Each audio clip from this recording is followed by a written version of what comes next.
Ce soir, on se retrouve pour une toute nouvelle histoire. N'hésite pas à liker, commenter, partager, t'abonner. Et nous, sur ce, on va directement commencer. Installe-toi confortablement. L'histoire que je vais te lire ce soir se nomme La maison aux fenêtres noires. Au bord d'une petite ville oubliée se trouvait une vieille demeure abandonnée. Tout le monde la connaissait, mais personne n'osait s'en approcher après la tombée de la nuit. On l'appelait la maison aux fenêtres noires. Les fenêtres n'avaient pas été brisées ni murées. Elles semblaient simplement vides, comme si aucune lumière, aucun reflet ne pouvait s'y accrocher. Le verre avalait la clarté du jour, et la nuit, il ressemblait à des trous béants, ouverts sur un vide sans fin. Les enfants du quartier se mettaient parfois au défi d'y jeter un caillou ou d'en franchir le portail rouillé.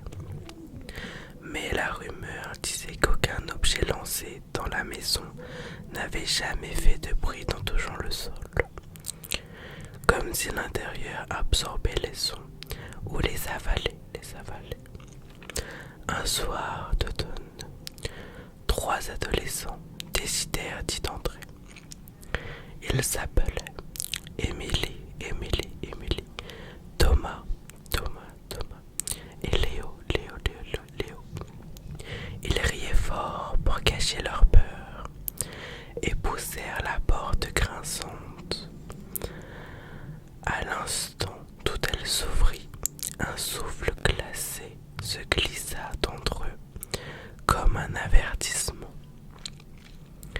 L'intérieur était poussiéreux, mais silencieux d'une façon étrange. Aucun craquement de bois, aucun écho de leurs pas, seulement un silence lourd comme si la maison t'écoutait. Ils allumèrent leurs lampes de poche.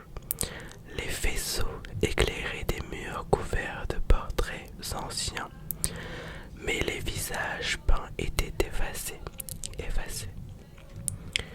On distinguait des silhouettes, des corps, mais les traits, les yeux, la bouche n'existaient plus. Émilie murmura qu'il devrait ressortir. Mais Thomas, plus téméraire, voulut explorer le couloir principal. Chaque porte qu'ils ouvraient menait à une pièce identique, poussiéreuse, sans meubles, sans trace de vie. Et toujours ces fenêtres noires qui semblaient les observer. Puis, dans l'une des pièces, ils trouvèrent une chaise. Une simple chaise en bois posée face à un mur. Sur le mur, des griffures profondes descendaient jusqu'au sol, comme si quelqu'un t'avait gratté la pierre avec ses ongles. Alors que le silence devenait insupportable, un bruit résonna soudain, un grincement léger derrière eux. La chaise venait de tourner toute seule. Léo lâcha sa lampe de poche.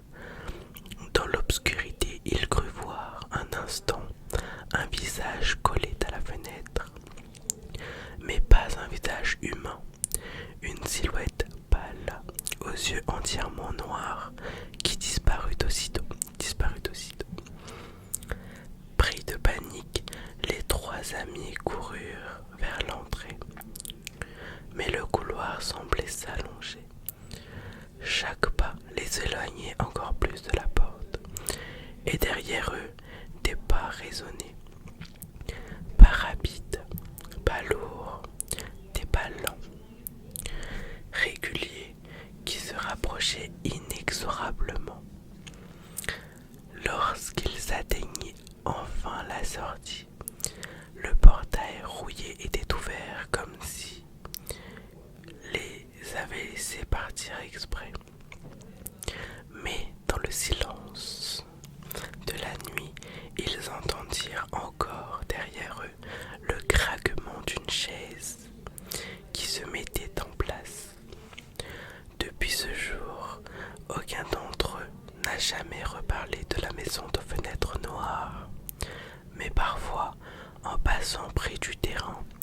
Ils jurent voir à travers les vitres sombres trois silhouettes immobiles,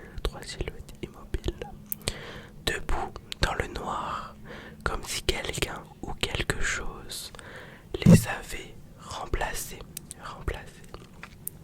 C'est la fin de cette histoire. J'espère qu'elle t'aura